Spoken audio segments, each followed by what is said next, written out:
Yusran, jika kita melihat begitu ya Pak, dengan disahkannya aturan baru ini, apakah ini nanti ke depannya begitu akan terjadi penurunan, artinya potensi penurunan baik dari jumlah wisatawan ataupun jumlah okupansi di hotel. Kira-kira berapa persen Pak yang bisa terdampak akibat dari aturan baru ini? Saat ini kami tidak mau membayangkan akan terjadi penurunan, Mbak. Kami berharap itu tidak terjadi, makanya sekali lagi saya sampaikan, kami berharap pemerintah menggunakan ruang ini sebaik mungkin agar sehingga apa yang mereka yakinkan kepada masyarakat ini tidak akan berdampak kepada wisatawan dan tidak akan berdampak buruk kepada image Indonesia, itu dapat dibuktikan.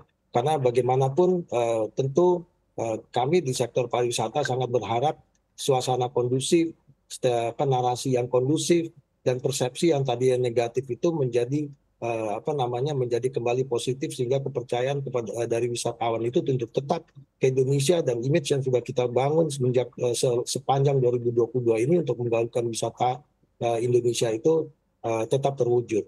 Jadi kami sekali lagi mengharapkan pemerintah untuk berjuang untuk menghadapi narasi ataupun statement ataupun apapun yang beredar di medsos saat ini yang sifatnya negatif itu untuk bisa meyakinkan pasar daripada wisatawan. Itu harapan kami, Mbak, sebenarnya. Baik, Pak Yusran, lalu juga jika kita memperhatikan ya Pak, ini media terkemuka Australia juga menyoroti soal larangan hidup bersama antara pasangan yang belum menikah.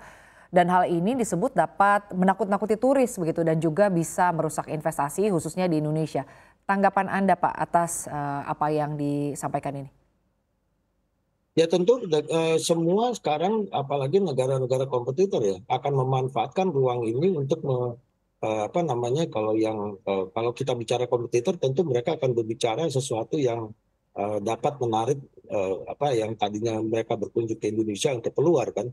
Nah tentu hal-hal ini saya nggak memungkiri ini mungkin dapat terjadi ya Mbak. Makanya sekali lagi saya katakan bahwa tugas berat pemerintah adalah untuk mengembalikan atau menjawab segala kekhawatiran ini kepada publik, khususnya target market dari wisatawan-wisatawan mancanegara kita, sehingga tidak akan terjadi dampaknya. Sekali lagi Mbak, kami berharap ini tidak akan ada dampak ya.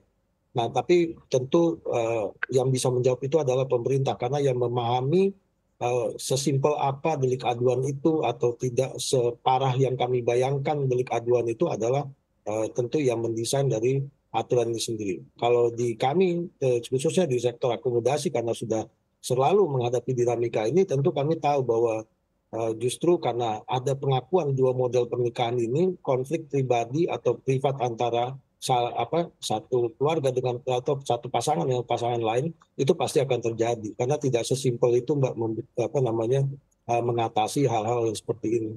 Demikian Mbak. Baik, Pak Yusran, lalu strategi dan juga langkah apa yang akan dilakukan pengusaha ya khususnya di industri pariwisata dan juga perhotelan untuk tetap menarik turis asing, wisatawan asing agar dapat berkunjung ke Indonesia seiring sejalan dengan adanya aturan baru dari KUHP ini. Dan jika Bapak melihat begitu ya Pak, di tahun 2023 bagaimana kira-kira prospek dari pariwisata di Indonesia dengan adanya aturan baru ini? Kalau kita ditanyakan bagaimana caranya ya tentu kami sekarang karena ini sudah disahkan, kami akan mencoba juga meyakinkan sesuai apa yang diyakinkan oleh pemerintah kan begitu. Itu nomor satu, karena kita tidak ingin ada dampaknya nanti. Nah kalau kita bicara prospek di tahun 2023 sejauh ini kita masih bicara positif ya untuk tahun 2023, walaupun tantangan pariwisata itu terhadap resesi global itu juga ada. Nah, kita berharap kekuatan Indonesia, terkhususnya terkait dengan pergerakan wisatawan Nusantara yang cukup besar, yang merupakan menjadi secara nasional ya kontribusi kuat.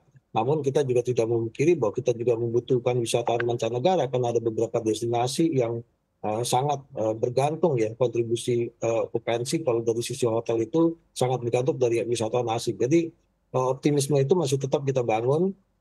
Walaupun di tengah badai tantangan, termasuk juga saat ini tantangan yang menjadi tambahan tantangan itu adalah persepsi yang negatif yang datang akibat disahkan yang undang-undang RKUHP ini, Mbak. Kita masih karena gini ya, kalau kita bicara 2023 terhadap RKUHP ini, kita masih RKUHP ini kan mungkin baru diimplementasikan sepenuhnya kan masih ada waktu ya, Mbak, belum langsung diterapkan gitu loh. Namun ini kan efeknya nanti jangka panjang kalau emang itu akan terjadi. Jadi sekali lagi ruangnya itu ada di pemerintah nanti untuk meyakinkan ini, Mbak. Demikian, Mbak.